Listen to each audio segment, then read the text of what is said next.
shit. Never watch the television.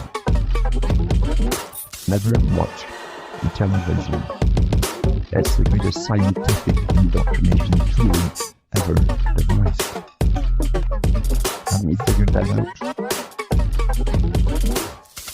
This is extremely dangerous to our democracy. Do you not think an angel rides in a whirlwind and directs this storm? Right now in the United States, people should not be walking around with masks. Right now, people should not be walking. There's no reason to be walking around with a mask. But first, what a waste. You know, my first reaction to these latest floods is, of course, sympathy for the people having their homes flooded, their businesses ruined, their crops and fencing swept away. But my second reaction is anger. I mean, just look at all this water. We could have stored it, at least some of it, to drought-proof our cities and many irrigators for generations. So why are we letting all this water go to waste? Well, yesterday, I got a hint. I read this headline in the Far Left Age newspaper: climate risk for dams revealed as the Eildon Dam struggles to hold back floods. And I thought, wait a minute. I remember just 10 or 15 years ago, we were told the climate risk was the exact opposite. That global warming meant our dams actually wouldn't fill. Here, for instance, is Tim Flannery, the man that Labor made our Chief Climate Commissioner back in 2007. Even the rain that falls isn't actually going to fill our dams and our river system. Now, I love playing that because the man's a fool, but Flannery wasn't alone. Global warming experts around the country were saying much the same, persuading gullible politicians there was no point in building dams. The Bureau of Meteorology, for instance, said we're just not going to have that sort of good rain that we had in the wet 1970s as long as the system is warming up. Melbourne Water said no to a new dam, even in 2009, when Melbourne's dam in that drought had dropped to a frightening 1/4 full, and people were banned from watering their gardens. It said a key reason why Melbourne Water still didn't support a dam included climate change. Investing billions of dollars, it said, in another rainfall-dependent water source in the face of rapidly changing climate patterns is very risky.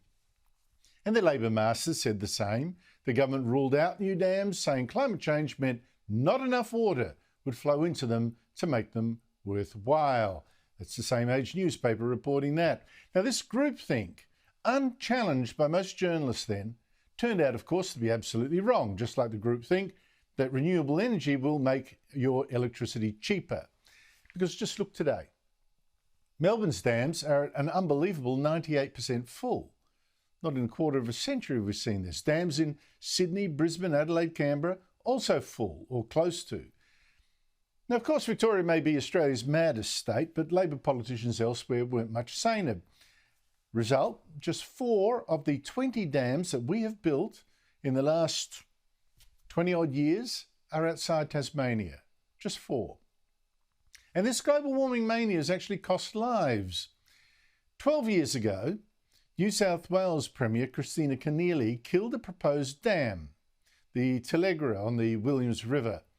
And one of the excuses she gave was global warming. The new dam might not fill. She said there was increased vulnerability to the effects of reduced rainfall as a result of climate change.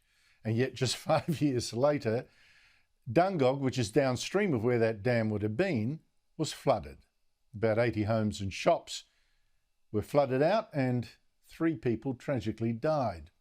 People who experts say might have been saved by a dam to hold back that water. Now, Melbourne was much the same story. In 2006, Victoria's Labor government said no to a dam on the Maribyrnong, a river which goes on to flow through Melbourne suburbs. The then Environment Minister, a real global warming believer, said there was almost no water there to dam anyway. Not enough water? In fact, last month, there was so much of it that 245 Melbourne homes were flooded. It seems our experts keep forgetting that Australia really is a land of droughts and flooding rains. Flooding rains follow droughts, which follow rains, which follow droughts. But global warming experts and politicians don't seem to get that. So in a drought, they say, well, we can't build a dam because, we'll never get the rains to fill it. Global warming. In a flood, they still say don't build the dams because, look, we've got all this terrible water anyway. Global warming. Global warming has become an excuse for not thinking and not for doing these simple things that do save lives and properties and keep our cities watered, like building dams. Well, global warming said, no, we can't do that. Much better to try to somehow change the whole world's climate so we don't get droughts or floods. How about that? Unbelievable. Meanwhile, I see all this water going to waste.